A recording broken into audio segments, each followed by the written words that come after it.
Cette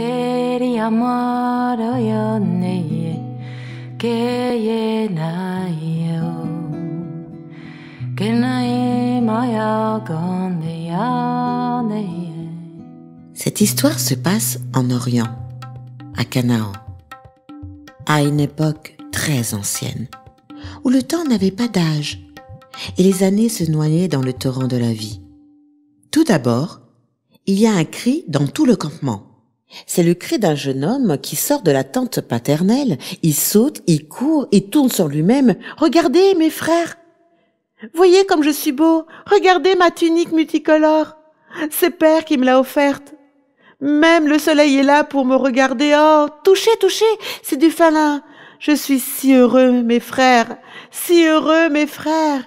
Et il repart comme il est venu, en criant, en sautant.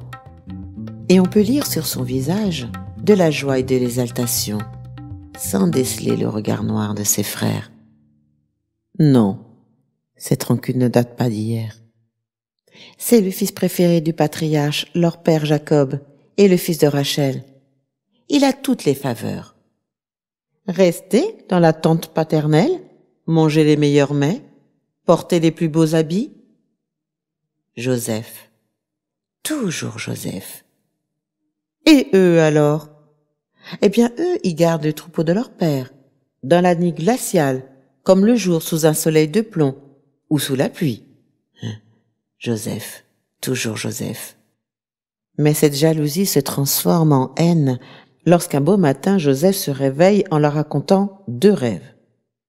Il voyait ses frères se prosterner devant lui et lui dominer sur eux. Les rêves, la tunique, c'en est trop, et plus rien ne sera comme avant. Un beau jour, Jacob ordonne à Joseph d'aller rejoindre ses frères à Sichem pour prendre de leurs nouvelles. C'est à 3 jours de marche.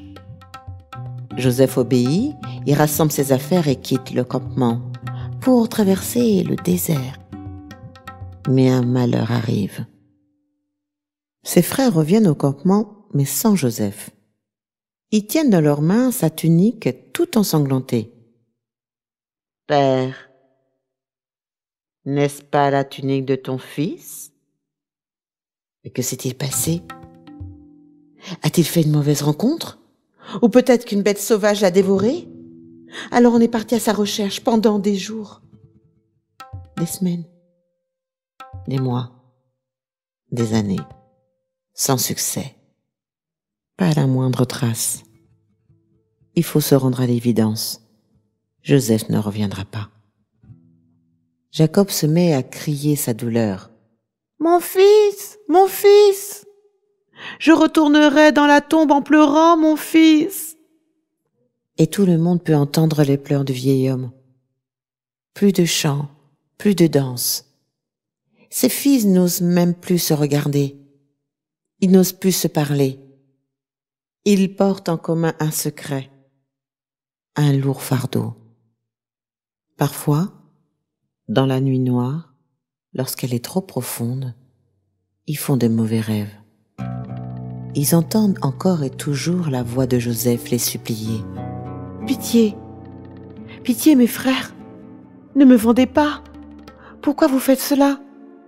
Nous sommes du même sang, mes frères, ne me vendez pas. Pitié, pitié !» Et il revoit toujours cette caravane des Amalécites marchands d'esclaves s'éloigner vers l'horizon. Et ce rêve repasse en boucle chaque nuit, laissant leur conscience sans repos. Alors oui, leur haine se transforme petit à petit en remords et en regret. 22 ans de pleurs pour certains, 22 ans de remords pour d'autres. Et au comble de leur malheur, une famine se répand à Canaan et tous ses environs. Pendant ce temps, à des milliers de kilomètres de là en Égypte, un jeune esclave hébreu devient premier ministre.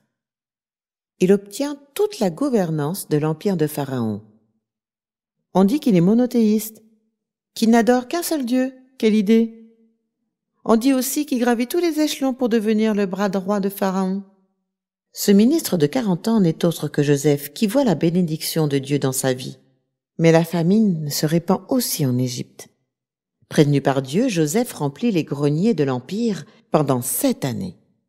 Lorsque la nourriture vient à manquer, il fait ouvrir les greniers pour toute la population affamée. Et c'est comme cela qu'il voit venir des étrangers des pays environnants. Un jour, 11 hommes, venant de pays de Canaan, viennent acheter du blé. Ils se prosternent devant lui et lui domine sur eux. Joseph les reconnaît immédiatement. Ce sont ses frères. Ils sont là, devant lui prosternés. Mais eux ne le reconnaissent pas. Comment pouvait-il imaginer, ne serait-ce qu'une seconde, que ce jeune ministre n'est autre que Joseph? Éprouve-t-il de la rancune?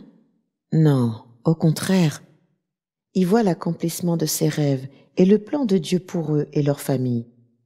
Mais eux, ont-ils changé? Pour le savoir, il ordonne à son intendant de mettre dans le sac du plus jeune, Benjamin, sa coupe d'argent.